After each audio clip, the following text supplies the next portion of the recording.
Hey everyone, it's Mandy Gibbons here, and I'm here with Shaun Sargent from State. And I'm super excited about this particular episode because one, it's the first one for the year, but also, like, I love Shaun and Sam, and Shaun and Sam have actually come on board um, as sponsors for this podcast, as well as for my new book, which I'll tell you about a little bit later.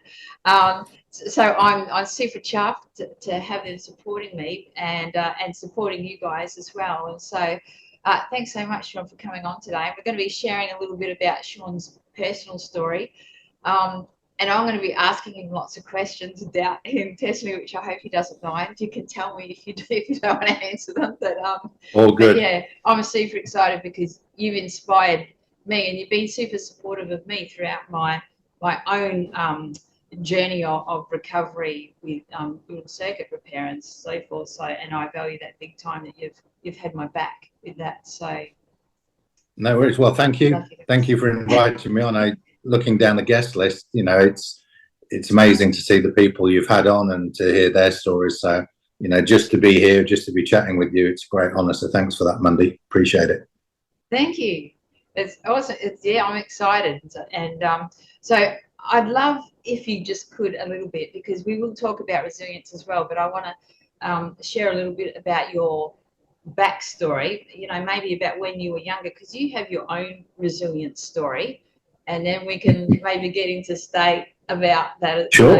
Into State later on after that. So, yeah. Yeah. I mean, if I ramble on, please stop me, because when I get excited, I talk, and that's, that can go on. So, I mean, I was born in a rural part of Lincolnshire in England, which is in the north. My family were just working family. So at an early age, I got exposure to hard work, which was great. I'm very, very grateful for that. Getting up at 2 a.m. to work with my dad in an ice cream business. I mean, can you believe it? An ice cream business in England, it's a bit like, who's going to buy this? But it was a 75-year-old business, a family business. And I just loved getting up early to do that and then go off to school. Or I loved to work in the fields because we had horses. My grandfather on my dad's side was a horse trader, so he would deal a lot with horse fairs and gypsies and things like that, which was great. I mean, he was clinically blind at the age of 30, yet he managed to walk his dogs 6 to 12 miles a day on his own. So, I've sort of been exposed to people who are doing epic shit from an early age. So, we just got on with it. I'm not particularly gifted at anything, but I found schoolboy motocross as a kid and enjoyed that. Sadly, my mum passed away at 17, which sort of changed things up quite a lot for me. I've been happy family life, blah, blah, blah. And then bang, no mum. Daddy didn't really know what to do and didn't know how to grieve. So that led to a lot of problems between him and I. And I ended up being kicked out, like Dick Whittington, with a little stick and my belongings on a backpack. And that was really the best thing that happened to me in a way, because that taught me, life shit, but it's what you make of it. And I wouldn't change a thing of how that was. At the time, it was a bit daunting, and then having to go through university but it was one of those things that I think shapes you. I mean, a lot of people talk about successes, but I think there's that quote, isn't there, that you learn from your defeats and or your failures, whichever way you want to look at it. And it helped me realize that nobody's coming to save you. You've got to do the work yourself. I've had a lot of support along the way, which I'm very grateful for. And yeah, I mean, that was my background. I went on to become a chartered accountant, had my own accountancy practice, found life at the bottom of a bottle most weekends and most weekdays too, if I'm honest. At 35, I wasn't very happy. Left my first wife, 3 kids, lost everything again in the divorce. So, so be it. And then fortunately went to Vegas, met my now wife of 12 years, and moved out to Australia, and life's good. Okay, I want. How did you meet Sam in Vegas? Can you share that? Yeah, sure. Yeah. It's interesting because one of my roles is well, I was still a partner in my accountancy practice at the time, and but I was also going on health events for one of the companies that I worked with at the time, and talking about self-development. So that they've got a product which is amazing for self-diagnostic, self-development, dealing with the subconscious, all of things. As I said to you, I'm not very bright. So when I was passing my exams, I used a lot of neuro-linguistic programming, hypnosis, accelerated learning, music, and so on and so on. So when I found this company in 1994, it was one of my first clients in my accountancy practice. I fell in love with their product because it was, well, you can be like Forrest Gump, which is technically what I am. And you don't need to know anything or do anything. You just use this product and it helps you find out who you are. So it was 2010, I believe. And it was summer and I was wanting to go on holiday rather than go off to Vegas. But the owner of the company said, I really think you should go to Vegas, go on this expo, be really good. I don't really want to do that. Anyway, I got there and I was talking to people as I do about the product and enjoying it. They do skincare as well. So one of the skincare technicians came up to me and said, I think you need to meet this lady. She lives in Vegas. She's quite interesting. So they introduced me to Sam and I got speaking. And said, really like your products. And I said, thanks so much. How about you import them into Australia? And she said, I live here in Vegas, my partner and I, we live in, okay. No worries. She said, but I've got a little dry patch on my skin. So I gave her some of the product and that was it. And then the next day she came back because she tried this thing and this oil and it worked. And she came back to thank me. And I said, well, if anything ever changes, here's my card. There was no attraction, nothing relationship-wise. It was just like business from both of our points of view. So that was August 2010, I believe. I was in a relationship. She was in a relationship. So then I went off to Japan in November and came back and found that relationship I was in just disappeared. And I got a text when I landed at Heathrow saying, all of your stuff's in the car.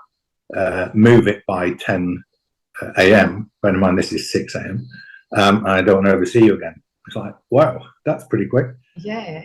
No, that was the universe. So fortunately, packed my stuff up, moved back to a place I was staying, and thought nothing more of it.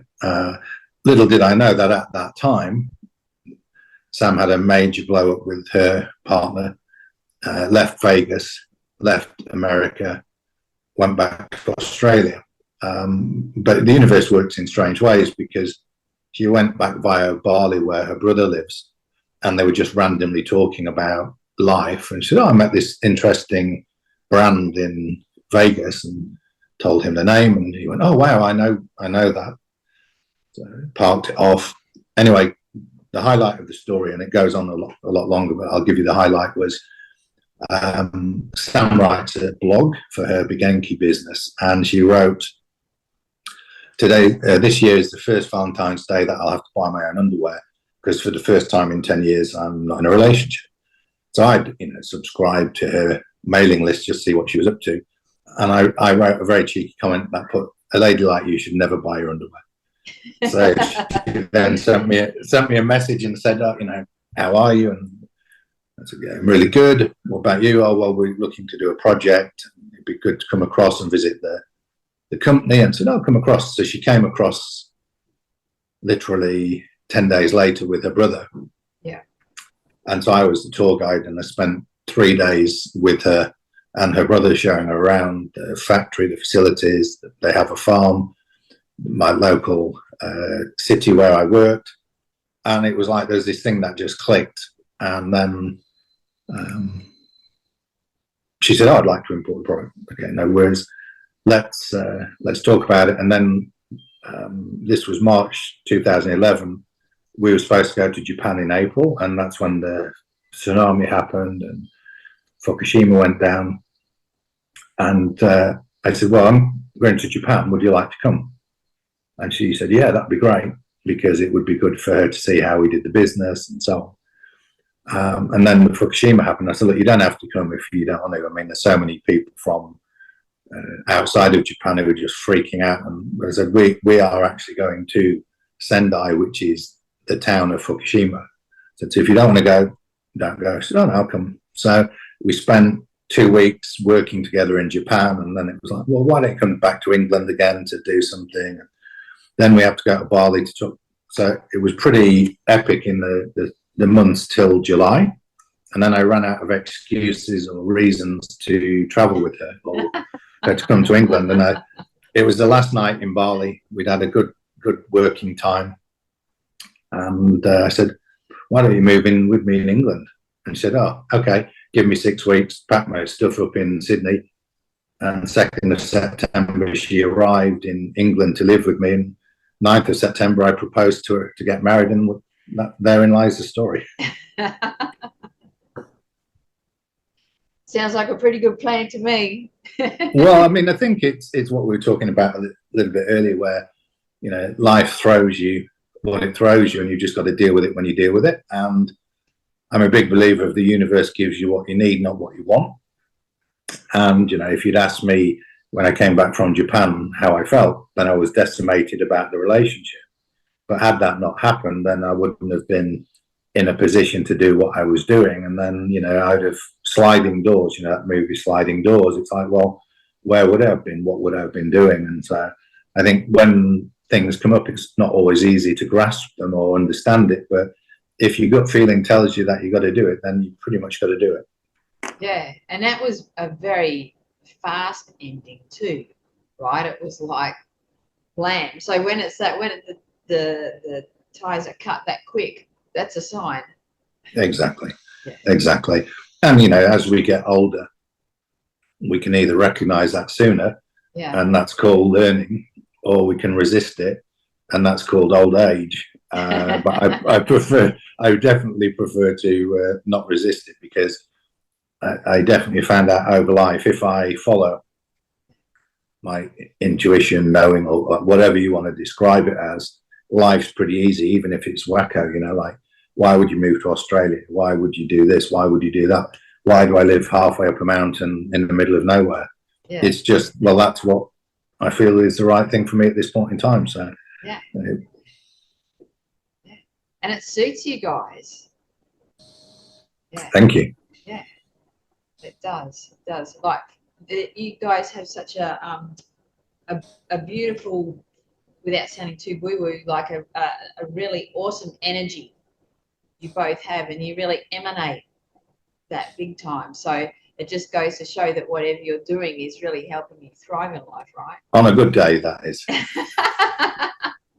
Well, then I've only dealt with you on good days, because I've never seen anything less than that. Yeah, yeah. Well, I mean, you bring it out in people too, Mandy, so I think that's credit to you as well. So that's awesome. And so with, you know, because both of you are very passionate about health, right? And so when you think about, like, especially when you think about how this has all led to Stait, yeah, and so does Sam also like have a like share like the same vision with you in regards to resilience, and I know she shares a big passion with health with you, but also like you know, from what I've seen, how much she supports veterans, and you know, you both support veterans and sponsor a lot of stuff as well with them. So so there's strength in that, right? Because when you are supporting veterans, it means that you have a lot of that fortitude within yourself, and that's why you tend to do that. So so yeah, I mean, we did Dr. Dan Pronk's resilience test, because he put it on his website, and her resilience is a lot stronger than mine, which you would expect from, you know, I truly believe ladies have a lot more resilience than men, you know, and it's great that all of you are out there doing what you do to allow us to do what we do, because if shit gets real, then I look to her, and she's always one that says, don't worry about it, you've got this, or we've got this, or whatever. So her inner strength is huge, much like your own.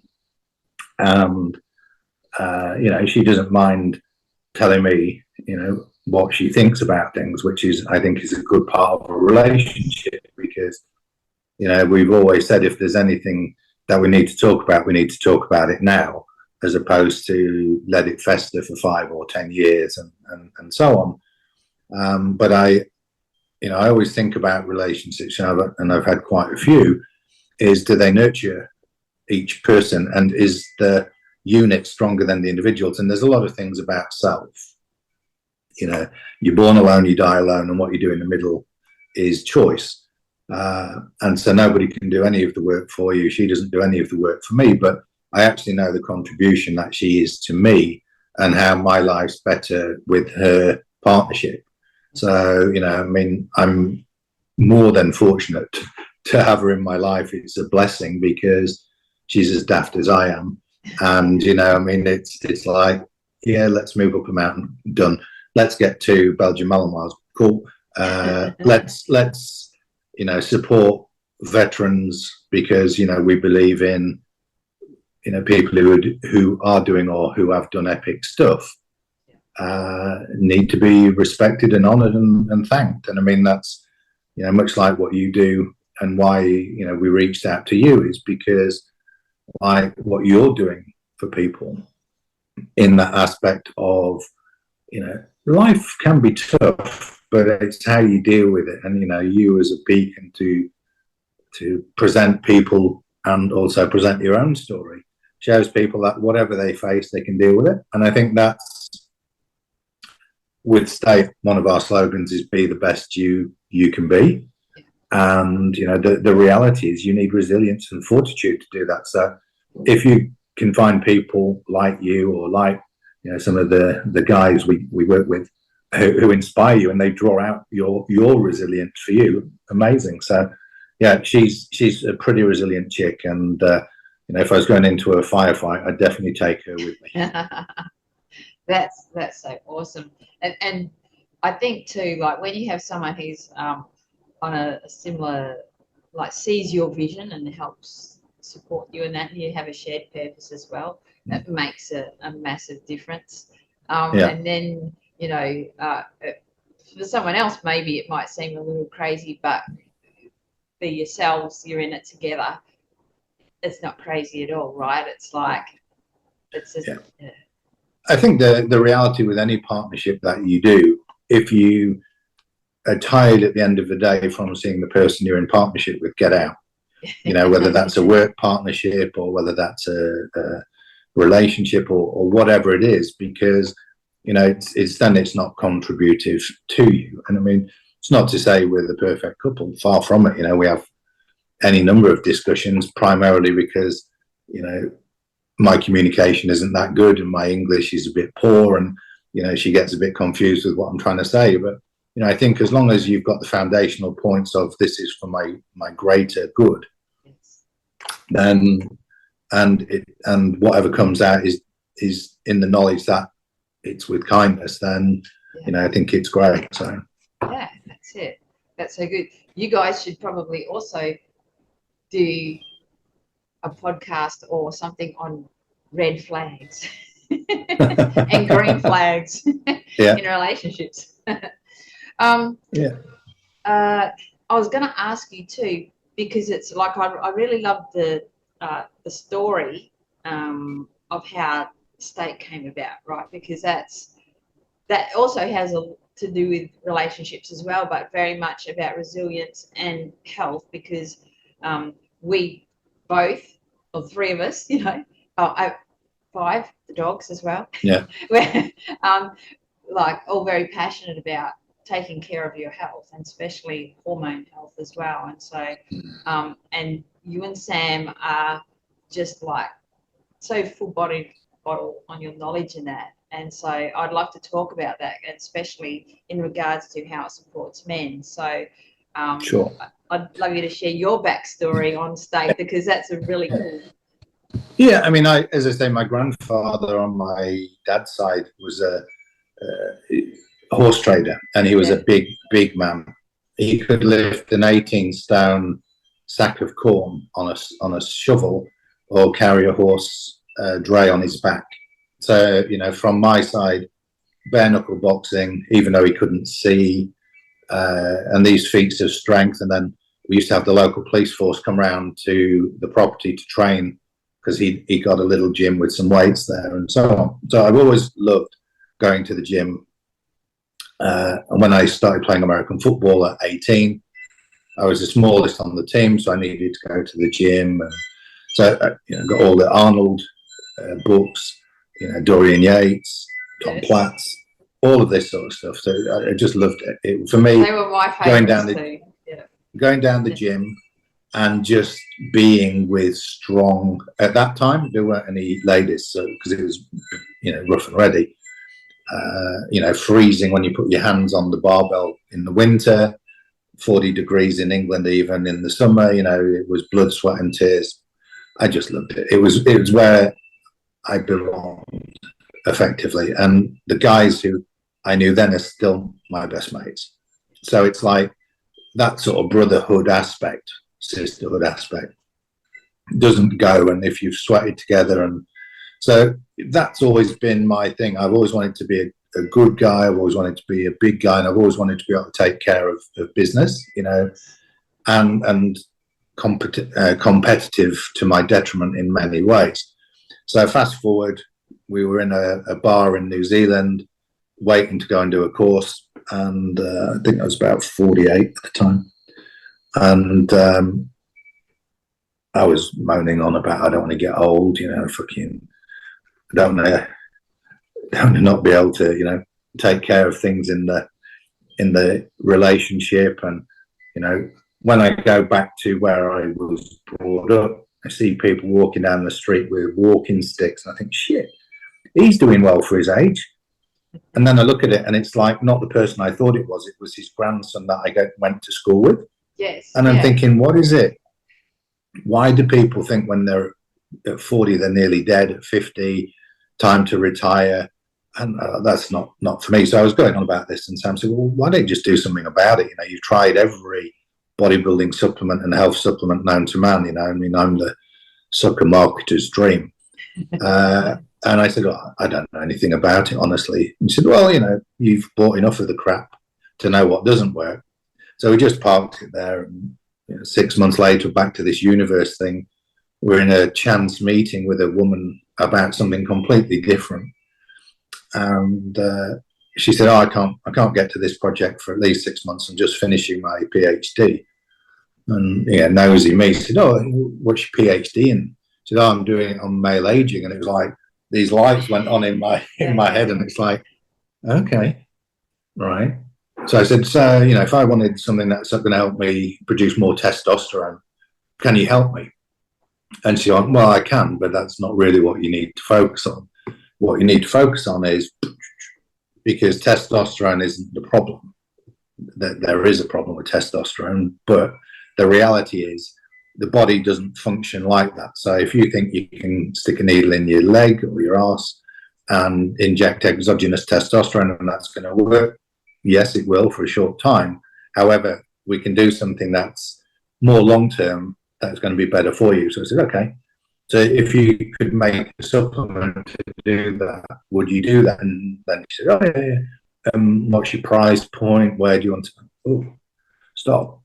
I said, if you could make me a supplement that I can take that's going to help me, can you do that? Yes. I said, I'm not interested in price points. I'm not interested in anything. All I want is the best supplement that you can make with your findings to help me. So she went away, took it 3 months, formulated an amazing product, and you know, my learning just continues. It's kind of you to say our knowledge. Well, Sammy's definitely knowledgeable. You know, I've just learned through the school of life and the mistakes I've made. So when she produced this formula, I said, oh, that's great. That's really going to improve my testosterone. She went, you don't get it, do you? And then she went into the backstory. And this is really part of our message, Mandy, in what we focus on, trying to say to people. I mean, for me, if you never buy a State product, that's cool. For me, that's not what it's about. What it's about is getting guys and ladies to understand the fundamentals of their health, so that they can be their best. And I have no issue if people take steroids. I don't mind if they do TRT. It's up to them. As long as you do it with an open mind, with the full information, you make your choices. Yeah. But the reality of it is, at this day and age, we've evolved from our forefathers fighting saber-toothed tigers. That's great. And stress was really good at that point. The fight or flight, the ephedrine release to get you up to save you was good, but the body would prioritize fight or flight over fornicate. And so we're still like that. So if we've still got the same stress hormones running through our body, but in this time, it's not, the acute saber-toothed tiger there, quick, let's go, but shit, I've got a deadline, I've got to pick the kids up, oh, bloody hell, the mortgage is due. The body doesn't differentiate, that's still stress. Yes. And as I said, fight or flight or fornicate, you can't do both, or all three. So, stress hormone will always outcreate sex hormone, which is what I've learned in this whole process. So what we've created is a product that will help strengthen the adrenals, which is the stress gland, give the body what it needs, because cortisol and testosterone are made in the same glands of the same material. So if you're stressed out, your body's going to prioritize cortisol and all that entails. Yes. I'm no doctor. This is just me parroting what I've been told and learning myself. So, it's people think, people being Shaun, testosterone's good, more testosterone's better, and as much testosterone as you can get is the optimum. But if you can't use it, yes, it's no good. Then you've got all the side effects. So, what we're trying to do with what we're doing with Stait is to educate people. The world, people are full of stress hormones, so there's no wonder their hormones are whacked. We are exposed to all sorts of environmental toxins, xenoestrogens, phthalates, so, bottled water, personal care products, foods. So, our body is under an assault, and people should know about that. And if they choose to keep it that way, then that's great. And if they choose to do something about it, there are things to do. And, yes, that's really what the Stait message is nobody knows you better than you know yourself. Yeah. And, there are options. So, that's really what we're trying to get people to look at is where am I contaminating myself? Yes. And how can I stop that? And then, what do I do to mitigate the chronic stress that I face? And anybody who tells me they're not stressed must be in a box. That's it, because it doesn't really matter what you do. Like, even whether it's alcohol or if you smoking pot or any of the things that a lot of things that people will do, right, to try and alleviate stress, actually ends up making you more anxious, right? And so people don't realize that at the time, and that's why they've got to keep topping up on that type of stuff. So it just doesn't work, and it's not great for the body. It's terrible for the body. Yeah, it's like the frog in the pan. I use an analogy of the frog in the pan, both for the hormonal side, but also the life's pressures. The frog in the pan on the stove, it's comfortable, it's warmer, it's getting a bit warmer. By the time it's to a danger level, the frog can't get out of the pan, is incapacitated. Yes. And that's the situation. We had a lot. How it came up with the stress was we had a few young lads who were going for special forces selection. Yeah. And 18, 19 writing in, can we take Stait? I don't know. 18, 19, you should be like on top of your game. So I spoke to the science team and said, look, these young lads want to do it. If it was steroids, I would tell them definitely not, because they're not properly formed yet. But said, oh no, there's nothing in the product that will hurt them. In fact, it could benefit them. So, okay, yes, lads, get on with it. Feedback. Excuse my language. 18, we're performing so much better than we've ever performed. Yeah. And I'm like, this is insane, because you're at your highest level with your testosterone. Went back to the science team. Look, these guys are flying. Why is it? And said, it's obvious. Like, they are obviously so stressed on a chronic level, but they don't know it because it's their norm. Yeah. Their testosterone's right up here, but it can't function because it's been blocked by the stress hormones. Yeah. So the state took down their chronic stress and took the cortisol to their optimum level, which of course, what did that mean? It meant all of their testosterone that they got in their body could be fully utilized, and bang, they were Supermen. So, you know, it's a funny thing that we don't understand. And, you know, a little bit of stress is good, but daily stress is not so good. And as you say, we all look to alleviate it in a certain way. And, you know, whether that's, you know, smashing your body in the gym, which is just as harmful as having a, you know, alcohol addiction or drug addiction. Any addiction is just a way of masking that pain. And so, you know, I'm still learning myself on how to optimize my daily life, should we say. And I think what we're trying to do is just get people to acknowledge, you know, fucking up isn't a problem. Fucking up's a really good way of learning. And you know, to get, I was listening to David Goggins, and I think he's pretty much on point. And I was listening to Ant Middleton last week as well, and they both say the same thing: is honesty to self is the key thing. And it's a bit like a GPS in a car. You know, if you say you're in Perth and you want to go to Brizzy, but actually you're in Cairns and you want to go to Brizzy, it's going to be a long journey. And you know, you've got to be honest with yourself. Is my life, what is my life, and what would I like to change in it? And I mean, I'm telling you this, you know, with what your inspiration is, and it's like,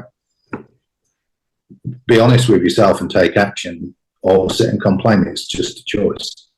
And the thing is too, is that when you're really stressed and you're overwhelmed, you don't kind of have the clarity, like even or the creativity, even, you know what I mean, to be able to figure that out for yourself sometimes, because all you're doing is just pushing through in survival mode each day because you're just so manic, right?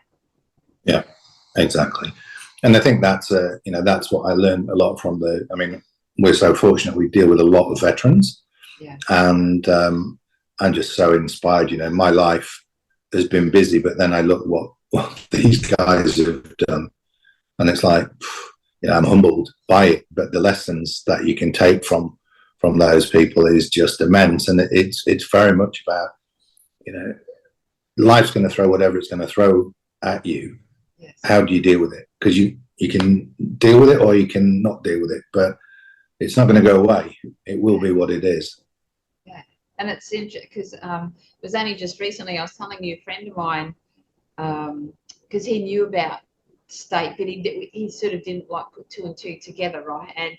And it was just I had just been mentioning State again, and to him just in conversation, and it was interesting. He said, I have to tell you this. It was a veteran friend of his put him onto State, and he started taking it, and it's just been brilliant for him. And he actually he suffers from PTSD, right? And so it's really just he said that it's given him a lot more energy. He feels so much better within himself. He's, you know, feeling a lot more leveler, you know, like with his nervous system a little bit more and stuff like that. So, and one of the first, I mean, there are so many beautiful stories like that. And, you know, when I get them, it just, you know, really touches me at a deep level, because, you know, I can't even imagine what these guys have had to go through. Yeah. So, you know, for people to find peace, there was a really beautiful guy. He's a good friend of Shaun 𝗱𝗆𝗆𝗆, who's one of our team guys, and he was on significant amounts of PTSD meds because he'd been blown up in Afghanistan, I think. And, you know, he wrote a beautiful letter to us saying, I'm not like the other guys, you know, I don't take my shirt off, I've not got abs. I've not really been, you know, that active with my partner. And I took the 2 months supply and nothing happened. And then 𝗱𝗱𝗆𝗆 said to him, well, keep going, because everybody's different. And he said, and bam, you know, the 9th week into it, he said, I woke up to a new friend in the bed. And he said, and over that time, I managed to get off with my psych from the government, off my PTS meds. And, you know, some of the ingredients in the product are clinically proven to be better than a lot of the prescription meds for depression and anxiety. Yes. And we always say to people, don't do anything without asking your doctor. If you're under doctors, it's not for us to prescribe. We're not medics. But, you know, a lot of the doctors are wary of it because, of course, they love the drug company meds. But, you know, he was fortunate enough. He had a good doctor, and off he went. And, you know, I think that sort of stuff where people are suffering and then they find peace in what they do themselves is really, you know, it's just so beautiful. I mean, that's what drives us. We have a lot of doubters, you know, put the ads out on social media and you get, oh, this is bullshit, this is snake, or absolutely, I understand that. Yeah. I'm too a doubter on that, and there's so many things in the supplement space that are snake oil, and you know, how do you differentiate? You don't. So, you know, we take a lot of flack from people who are calling it out, but it's like, well, you never tried it. Why don't you give it a go? And then you know, when you shared that story of your friend, you know, it's like, it's just so beautiful. If you just change one person's life for the better, then, you know, what more can you ask for? Yeah, I think too, because once you feel like you're not as stressed, you're just feeling a little bit more level, a little bit more calmer, but not only that, you've got more energy in general. All of a sudden you see greater possibilities, right? You become more hopeful. And when you're a little bit more grounded in what you're doing, all of a sudden, you know, you can brainstorm a little bit more. It's like the blinders are off. You can, you know what I mean? Like you see opportunities everywhere you go, and it's just, you feel so much better within yourself, right? Because all of a sudden, all the doubts that you have, they seem to lift a little bit more. You're a little bit more confident in yourself, and when that starts happening, then you start keeping more promises to yourself, right? And then your self-integrity improves, and then you're taking a few more risks here and there, and you know, it snowballs into something awesome. Yeah, success always breeds success, doesn't it? And if you're on a roll, good news is infectious. You know, as humanity, we tend to dramatize bad news. You know, if you say to somebody, oh, you know, my whatever died, oh, I'm so sorry, and there's this big energy. But if you say to somebody, I'm feeling really good today, oh, okay, whatever. But I think if you can bottle that yourself, so you surround yourself with people who celebrate success, and again, that's one of the beautiful gifts of working with people like yourself or the veterans. So positive. And they celebrate success. You know, they really want you to be, you know, the happy success. And I think that's so different, and that comes from their mateships and so on and so on. And I think it's so much better to operate in that world, because you then do get creative, you then do attract things in, and it's a lot better way of living. Yeah, it is. And speaking about veterans, I'd love to I've seen, you know, with Heston Russell and the Veteran Games and your sponsorship, that would you mind sharing a little bit about some of the things that you're doing with veterans, because you know how passionate I am about supporting veterans. So I mean, you know, it's a funny thing. I've never served. I wish I had in some respects, but it certainly wouldn't have been special forces material. Probably a cook in the kitchen or something would have been my limit. But you know, Sam and I both have gratitude for these guys, and we're very fortunate to be introduced to people like Max Birch and Tim Armand, who are clearance divers. Then from that, Scotty Everett, Heston, who you've mentioned, and then, you know, Sean Cober, and then, you know, he sort of put us into Simon Maloney, who I think he's one of only 3 people in the world alive to have a conspicuous gallantry cross for bravery, and he was a sniper in Afghanistan. Will Burnett, you know, there's any number of them that we met. So, you know, I think they get a rough end of the stick in every country. It's no different in the UK, and how they've been treated down here is abysmal. So, you know, Heston's been a a long time supporter, as Scotty, and you know, we class them as friends. So when Heston was going through his stuff, you know, and raising awareness for Veterans Affairs, everybody loved him, and he was on Sky so much. And then as soon as he started to call it out as it was, you know, everybody dropped him, and then we had all this bullshit with the ABC, which I think is absolutely diabolical, what they put him and his people through. And then same with the SAS boys across your way. You know, it's like we ask these people to go and do a job, and then we drop them when they come home. And like Heston was vilified. And, you know, I mean, for a guy so sweet and so honourable to be labelled as what the press did. So when he said, oh, well, we're going to do the Veteran Games, I said, mate, we're in. You know, we're only a small company. State is Sam and I. We're not making any money at all on it. You know, it's not a money-making project, but shit, if we can support you, why wouldn't we? So we went in, and it's just 2 days of magnificence up in Queensland with all of these lads, and there was some ladies there too, lady veterans, just killing it. And that to me is, like, as I mentioned earlier, when my mum died, I could have ended up in prison. I was off the rails, drinking, fighting, and I found American football. And in that, I found some men who took me under their wing, miners, sailors, steel workers, the roughest of the roughest of the rough. But, and the same with the gym I went to, you know, miners, steel workers, you name it. But if you were ever going to be in trouble, they're the people you would want to stand with. And I was 18 looking at these guys, and that sense of mateship still exists with them today. And I found that with the veterans too, you know, that sense of mateship that they have, and just the way they deal with things. So for State to be able to help veterans with their physicality, because, you know, I don't know what's in their cotton candy that they eat when they're in, but it's, you know, they all talk about P tests. I'm pretty sure a lot of them aren't ever going to pass it because of what their superiors give them.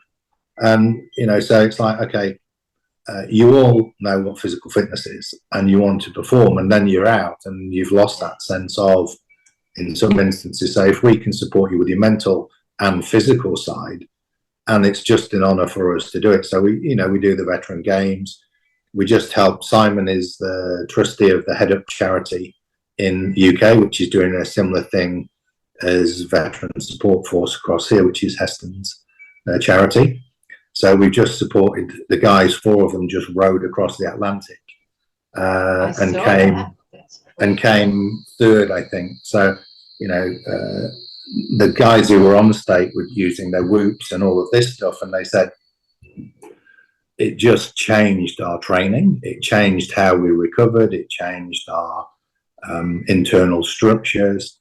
And so, you know, there's a picture of them with the flag on the boat, and it's like, you know, these people are doing epic shit. I want to be around people doing epic shit, which is, you know, why it's so nice to connect with you. It's like the world's full of boring people like me who want to associate with people who want to associate with people doing epic stuff, and the veterans do it to a T. And so it's like, yeah, whatever we can do to support the work, and not just the, you know, the headline veterans, but the daily veteran. I mean, there's a guy in Sydney called Paul who, you know, is a long-standing veteran, and he's been one of State's biggest supporters. I look forward to the messages from him on Instagram or Facebook. He sends pictures of him going back into the gym after such a long time, and he's like, you know, oh, my mum loves your sleep tea, and, you know, I love this. And it's like, so they're not the, you know, without being rude, you know, he wasn't in like, you know, the elite of the elite, but he was a veteran, and he's found peace, and he's found life has got better with On State. And it's like, again, if you can help one person improve their life, great. If they don't have to buy State, if they can sign up for the tips and know about avoiding the plastic water and how to mitigate their stress and eat healthily so they do things without State, great. If they want that added boost and they want to take State, that's great too. But key for me is really, let's elevate everybody. And if everybody's functioning well. Yes. I mean, you will know this from people you meet. If you meet people in a bad mood who are overweight, they're pissed off with life. Life doesn't go very well. But if you've got people who are, getting at it out there, and so on, life's so much better. And I don't know if we come back or not, but I want to make a go of this one. I want to spend every day having a good crack with good people, doing good stuff, so that we can elevate as many people as we can to that. Because then there's enough shit in the world. We don't need any more. We need some good stuff. Yeah, and it's exciting. I love being around people that are just living in the moment and really wanting to truly have an impact and touch lives, for the people around them. And when you're around people like that, you feel that from them, and it inspires you, like you're like, fuck yeah, I want to go do that too. I want more of that in my life. Yeah. Well, I mean, you also, I saw that you had Paul Kale, and I mean, what he's doing with the work teaching people self-defense. Yes. We both know Damien Porter out your neck of the woods, who's training predominantly ladies in self-defense, but also guys too. And there's any number of these people sharing their fieldcraft to make the world a better place. Yes. And I mean, Damien's such a great guy at what he does. I made my daughters subscribe to his channel because at 25 and 20, they think they know everything. It's like, the world's a bad place, girls. Yeah. I want you to know that if somebody comes towards you, A, how to avoid it, and B, if you can't avoid it, what you do. Yeah. So, I think we have so much to learn from the veteran community. Yes. And, it's really important for me that we can showcase as best we can what they do, because mindset-wise, positivity-wise, I mean, Scotty Evans doing My Next Stop 24-hour immersion, which he did last year. He's doing another one in February, and I'll go there for as many of the 24 hours as I can, just to support the people doing it, men and women. Because it's like, good on you. He's teaching them life skills. So, I think the work you do, the work these people do, there's definitely a need for it. And, I think we're just happy to support good people doing good shit. Yeah. And you're also doing epic shit yourselves, because you are both epic. We're work in progress, Mandy. We're doing our best. People always say to us, wow, you're doing so much. They think we're like a bloody big supplement company. It's like, no, I mean, we support the American football team in England because I owe them my life, effectively. Yeah. And since we started working with them, nothing to do with us, but they've gone from newly formed to like League One champions. Some of the kids who are 18 now representing Great Britain. I was fortunate to represent Great Britain in that sport. So, for lads from Scunthorpe, which is it's not a town of hope, should we say, to be getting the accolades of their family and their friends. How good is that? What's their life going to be like? So, we do this just because we want to do it. And if we can give back, I'm a firm believer of whatever you put out there comes back tenfold with no expectation. And it's like, if we can support people to do good and support people to support people to support people, fantastic. Yeah. And can I ask you, because you've mentioned American football, when you were doing that, what lessons in regards to inner strength and resilience and physically taking care of yourself as well did you gain from that? Well, as I mentioned, when I first went, I was probably one of the smallest on the team and the youngest on the team. And so I knew at that point I needed to be stronger and faster and more aware. So they put me on the offense to begin with, and they gave me a playbook this big, I just couldn't remember that. And all I was angry. So all I wanted to do was hit people and hurt people. So they put me on the defense, which was so much better because I started playing defensive line, which is where all the big fat blokes, I could play that now, but at the time I was like 14 stone, whatever that is in pounds and kilos, I have no idea. But I got, for the 4 years I played, I got player of the year Rookie of the Year, Lineman of the whatever through those, basically because I was in the gym training hard, and I didn't want to let people down. Yeah. You know, that I was with these people who I was looking up to. You know, there's one of the guys, Andy Jones, was like a pirate, and he was a seafarer. So, you know, big tattoos of anchors on his arms, all the stereotypical thing. They had to get him a helmet and take all the padding out because he couldn't get it on his head. He was that big. And he took me on under his wing like I was his little brother. And, you know, I was facing guys 6'4", 6'5", you know, 280 pounds, who wanted to really hurt me. And yet I was showing them up. So, you know, there was a lot of fist swinging and so on. And Jonesy would always step in. And, you know, if it got really too bad, like outside the rules of the game. So, like, from a resilience point of view, was I didn't want to let people down. And, you know, the other part of that was I didn't want to let myself down. And it was hard. You know, I was the smallest on that team at that time.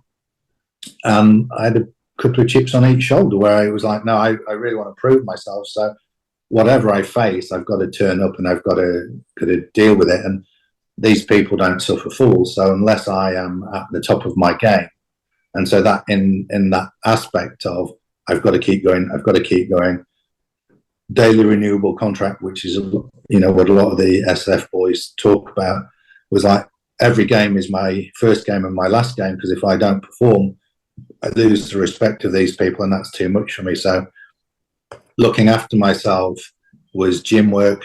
I mean, I had no idea about nutrition, you know, whey protein shakes and 12 eggs and raw liver in a blender sort of shit. You know, it was all pretty primitive, and it hasn't changed much, honestly. You know. And protein powder that tasted like plaster. Oh yeah. Well, I remember I'd just been watching Dorian Yates interview Tom Platz before we came on. Yeah. I remember meeting Tom Platz at the World Gym in Lincoln along with Bill Kazmaier. Yeah. And Platz was like this little bloke, and there's Kazmaier, this absolute fucking gorilla. Yeah. And it's like every respect for Tom Platz, how hard he trained, but I gravitated more to Kaz, because Kaz was like, that's what a man looks like. You know, he's like got a neck is about this thick, but such a nice guy. So, you know, it was funny just being in that world, because I think that shaped me. You know, my grandfather, but then, you know, this aspect of these people who were capable, and then of course it translates through to this life now with surrounding ourselves with really capable people, you know, like yourself. And not every capable person is a 300-pound gorilla. I mean, look at yourself. I mean, you're more capable than most people on this planet. I have heard sometimes I can come across like a 300-pound gorilla. So, but I'll take that as a compliment. It is a compliment, yeah. Oh, that's funny. So yeah, I mean that's really the resilience. And as I mentioned, yeah, we did the tests and we've done some management training together, and you know, all of the scores come out as Sam is even more resilient than me. And I think that's great, because it shows me in this life, it doesn't matter what spacesuit you've got on, it's what's in the spacesuit that's important. Yes, that's true. That's so good. I could chat to you all day actually, because I'm like seeing like as we're talking that there's like little things that I could segue onto from this conversation. But what I do want to ask is, like, when you think about resilience in your own life now, because you obviously both you and Sam have been on your own individual journeys, but now together, what do you think has sort of maybe impacted you the most, that you find that you bring into your life now, in regards to your self-belief, or how you just like operate in life in general? Yeah, I mean, that's a really good question, because, you know, I'm definitely, my normal disposition is glass empty, not even half empty, and I have to have that fortitude to try and remember. Well, not to remember, I'm always grateful for what I have. If we start with that as the base foundation, I'm grateful for I've been given. I'm grateful for what I've created. Yeah. But my resilience really is in remembering that, you know, I don't know if it was Mandela or Marianne Williamson who said, you know, the thing is, we don't know how great we are. And that's not, you know, blowing smoke up my own backside. It's like, if we all actually acknowledged how great we were, yeah, then, and so my resilience is trying to remember that, because, you know, and that's where Sam is always my go-to, because, you know, she doesn't blow smoke up my backside, but she's like, well, remember what you've done. Remember what you've done. You've lost everything twice, you know, and here you are. And think of all of the people that you're supporting, and just remember to have some gratitude for yourself. So that resilience in me is really dry. Like if I go in the gym, resilience is there 100%. Yeah. I don't have any worries. It's a familiar space. Yeah. So like every session into it, blah, blah, blah. So that's, but then you take off your gym clothes and you put on your everyday clothes, and then the self-doubts come in, and it's really just remembering that, you know, we're all human. And, you know, I mean, like Hesto says it and Aunt Middleton says it, you know, we're all the same, you know, just because we did some stuff that you didn't, you've done some stuff that we didn't. And yeah, I think that comes in if we all built each other up, not falsely, because I think that's the worst thing you can tell people is, oh, you're really great at this, and then they fail, and then they've lost that confidence. So it's a fine balance of encouragement based on foundational points. So, you know, the resilience for me in my daily life is remembering that I can deal with it. Whatever it is, I can deal with it. I might not like to deal with it, but I can. Yeah. And knowing that whatever I need, I've either got, or I can create, or I can find somebody who can. So it's, I think if we could all, I mean, I know, you know, a lot of the people that you work with are the FIFO guys and so on. And, you know, sometimes loneliness or self-isolation can be hard, because then we've got to look at ourselves. And I think the resilience to be able to really look at yourself honestly, without judgment, and say, okay, we've got this, rather than, as I've done in my life, as I said to you before, bottom of a couple of bottles of wine before midday on a Saturday morning, trying to kill the pain that I didn't even acknowledge I'd got. Yes. So it's like, just, you know, that drive and determination to be the best who you can be. I think that's what my resilience would be. I ain't ever going to be Dorian Yates or Tom Platts or Bill Kazmaier. I'm going to always be Shaun. And I think it's that self-celebration of who Shaun is, or who Mandy is, or who Sam is, and, or who the dogs are. Then it's really that inner resilience to be the best of who you can be. Yeah. And that's how I try and approach my daily life. And some days I'm good at it, and some days I'm not. Yeah. And not only that, you learn so much about yourself along the way, especially in regards to like emotional awareness as well. Yeah. I think that's where a lot of us struggle. Like, you know, we can spend so much time thinking in regards to mindset, right? And just like thinking, well, if we can just think our way out of things, yeah, and we forget that we need to kind of feel our way through things as well, right? And that's scary. That's more scary than the thinking part. Yeah. Yeah, I think I've got my little Jiminy Cricket sitting on my shoulder all of the time, you know, self-doubt.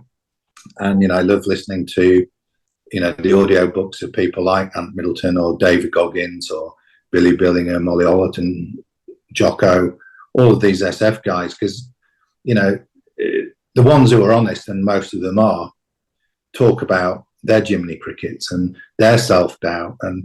And, you know, Goggins talks about how, you know, he got more from failure than he did success. And Middleton's pretty much the same. And I think that gives hope to mortals like me, is that these people who, you know, we shouldn't put up on a pillar, but we should respect them. But, you know, we do put them up there, and in many ways rightly so, but they're human and they fucked up too. And like, if you can see somebody you respect who was fucked up, and then you go, oh, so it's okay to fuck up, then what did they do? And if you can do a similar process to what they did, then there's hope. And I think that's where I draw strength from, is life's always going to throw stuff at you, but it's how you deal with it when it throws it, which is the key. And that is the resilience to know that. Yeah. And I know even for myself with, you know, neural circuit repair and stuff like that, because the nervous system is affected so much from it, not being afraid, not so much being afraid of the fear, but not being afraid of what you're feeling at the time. So, and that can be scary if you don't know how to do that, right? And so sometimes, whether that's FIFO or veterans or whoever it is that I'm sort of like, you know, coaching or working with or supporting, because I do some pro bono work as well. It's always interesting when you see someone who's like getting stuck in this cycle all the time, right? Because they're afraid to feel. And so sometimes it's just as simple as like, where are you feeling that in your body? Even putting a color to it. I know it can sound kind of weird, but if you can identify what that is, then it kind of takes the edge off it, right? It's like you know where it is in your body, you know what you're feeling, and then you're not so afraid of it anymore, right? It's like you kind of get to know it a little bit rather than going, get the fuck away from me, I can't handle this, I don't even want to deal with this now, I'm going to push through, get away. You know, like, And I think that's a really important point, is the body. You know, like our minds can go into the past, and you know, that's never a good thing, or they can project into the future. But the body reminds you that actually the only reality we have is now. And you know, as you say, like, there's a good book called Body Speaks Your Mind, or Body Speaks Its Mind, which Sam often brings out to read to me, and because I say, why are my knees hurting? And it's like, you know, oh, what are you afraid to step into? And, you know, and you think, oh, yeah, that's a bit woo-woo and so on and so on. But, you know, I think what you say there is right. How many of us numb the pain in our body rather than going, I wonder what this means? And, you know, I think it's really key to actually have that awareness. And again, you know, there's so many masking agents now, alcohol, drugs, that stop people doing that, because, of course, then if people don't have to look at it, they don't have to then act when they see it. And you know, humanity's sort of splitting. You've got people like yourself, veterans. We want to run into it and, you know, stand to, off we go. And then you've got other people who are like, I can't wait till Friday night to get out, get plastered, wake up on Monday morning feeling so bad, don't know what I did on the weekend. And it's like, I wouldn't want a life like that. I like, you know, I like a beer every now and again and a glass of wine and all of that. But the reality is, you know, I mean, Sam taught me very early on, you know, what are you escaping from? And she was right. You know, I didn't like her to tell me that, or ask me the question, really, should I say, rather than tell me. But she was correct. And it's then when you look at it and say, oh, yeah, okay, I see that. And I think that's really important in it all, is that honesty with self. Yes. And sometimes it's nice to have someone who's actually in your corner, who's going to call you out on that stuff, right? Because it's not always nice to hear that, but it can, like, you know, give you such an incredible shift in your life when it helps you accept yourself more, right? Rather than going, well, I don't like this about myself, so, you know, I'm just going to hate on it a little bit more, and then makes it worse for yourself, right? So if you're open to accepting that about yourself, you then get the chance to be a little bit kinder to yourself at the time, and then you can go, okay, I'm open now to how can I improve on this? What can I do better for myself? And it's not about putting yourself down. It's like getting excited about what's possible for yourself if you know, do this little bit of extra work on yourself. Like, you know, what else can you achieve in life? Yeah, I think that's the important thing, is that lack of judgment of self too, or, as you said, having somebody there who's going to call it out, but without judgment. And I think, you know, judgment solidifies a problem. So if you say, oh, you know, I'm hideously overweight, and there's a judgment to that, then you're never going to change it. But like, you know, listening to Goggins' book where he's 280 and he, you know, he can hardly walk and he needs to lose his weight to get down for SEAL training. You know, he didn't judge himself. He just said, this is what I've got to do. And he lent into it and did it. And that was great. So I think that's a good example of two ways of looking at it. And it comes down to, well, that judgment, you know, if you've got that fortitude and resilience in yourself to look at it honestly, and I think that's a big part of resilience, is to face it honestly, and then to have that mindset, that strength, that determination, say, that's where I am and this is where I'm going. Like your journey, you know where you're going, and you're not lying to yourself of where you are, and it's great because you can see the progress. Whereas if there was anything different in that, that wouldn't be the case. So, you know, I think that's we've all got some things to look at, I would say. Yes, we have.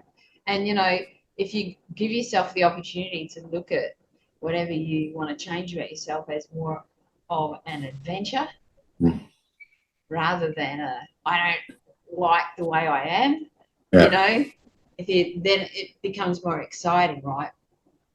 Exactly. And, you know, I mean, I've still got a lot of stuff I need to work on for myself. And, you know, I'm grateful to have, you know, a good partner who will encourage me to get up that hill, will encourage me to get in the ice bath, will encourage me to eat healthy, and doesn't judge me when I don't. So, you know, I think it's if we can all find that within ourselves, great. And if you can find a support team around you who are going to give you that, nobody's going to do the work for you but yourself. But it's nice to build rings of strength where, you know, that network is there wanting the best for you. And I think if we can do that more, then that would be great. Yeah. And not only that, you know, like Sam will see, you know, because she's been with you for a while, she knows your true strengths and your abilities, and she wants to see you live your best life. So when you've got people around you like that support you, that see the greatness in you, then and they're prepared to hold you accountable to that, that's awesome. Yeah. And I think that's another key point, is that accountability.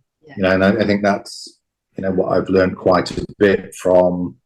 I probably always knew it, but never knew how to term it. Whereas, you know, dealing with the veterans now, particularly, is that accountability buddy, where, you know, they will be there to hold you. And I mean, State, I would hope, could grow into that for people, where we'll walk the journey with you, but we're not going to carry you. You've got to do the walk yourself. But if you want to do the walk, we're happy to walk by your side. And I think, again, you know, the veteran community, mateship is key.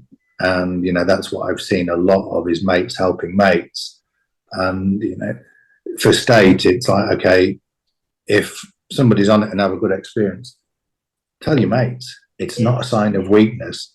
Who wouldn't want to help their mate to be the best he or she could be? And if we can foster that community where it is mateship and people celebrating other people's successes, then I think that would be really a very positive outcome for us as an organisation, should we say? Yeah, I agree. Well, this is good. This has been an awesome conversation. Thanks so much. I'm not sure we covered anything that you wanted to cover off, but I've enjoyed it, so thank you. No, we've covered a lot. Well, because, I mean, for me, like I want to tell people stories. Right, and I want to share realness, not so much just like corporate. Yeah. Because sometimes it can just be too like black and white, right? And it's nice to get behind the scenes stuff and to actually hear about what people are like, and their own life experiences. You know, because everyone has their little golden nuggets of wisdom that if you get the opportunity to dig a little bit deeper with them, you can get to hear those, and that's really important. So yeah, I think everybody you meet in life has got some wisdom that you can take example from. And you know, it's great to talk about the people that I've spoken about, but it's just the same as the guy who's in our garden planting some of the trees for us. he's got wisdom. It's like the guy in the shop or the lady who serves us they've all got wisdom. So I think that, what you do to them, let people speak and people to see, because not everybody's going to gel with the state message, and that's great. And those who do, good. Those who don't, that's good too. And same with what you're doing. There'll be people who you're too confronting for them, but then in I've heard that before. 3, 6, 12 months time or whenever, it will switch on in them and they go, wow, Mandy's mentioned that. Oh shit, I better have a look at it. So I think it's important in life to be who you are, and the chat has been great, because then you never disappoint people. If you can be as true to yourself as you can be with all of your filters and upbringings, then people know what they're going to get as best they can. Whereas if you're very corporate and you speak very posh and you wear a suit and then they meet you and you're nothing like that, it's... I've never been considered posh. Not sure if that's a good thing or a bad thing, but anyway. Well, I remember when I was in early days in my accountancy practice, when I was trying to impress to climb the greasy pole, you talk differently and you do different things. And I was only making Sam laugh the other day. I used to go to all of the county shows and be with the farmers and so on, and talk very like that. Oh yes. And it's like, fucking hell, seriously, did you really do that? And it's, yeah, I did. Did it serve you? Not really. And it's like, I'm much better having a chat with you than I was with my tweeds on, if you can believe that. Oh, I say yes. Oh, yes, Lord Jeffrey, that's fine. You know why? Because when you're comfortable within yourself, you express yourself more, just in a more authentic way in general. And not only that, like, because you are more at ease, then you are more open to having a awesome, inspiring, creative, epic conversation with someone, right? Like, correct. That's so good. And so how do people get hold of you? I mean, they can always contact me, so, and then I can put them on to you. But I mean, I'm always happy for that. I mean, I think you share our vision and how you are. So if they want to contact you, or they can come through the Stait website, stait.com, and my email's on there. I mean, I always say to people, if you've got any questions, reach out, because the brand is Sam and myself. You're not going to ever get an email answered by a customer service representative, or if you call the phone number, it's her or me going to answer it, because people are parting with their money. Then I take that seriously, and I'd like them to get the best they can get. So Shaun, SHAUN, at mystate.com.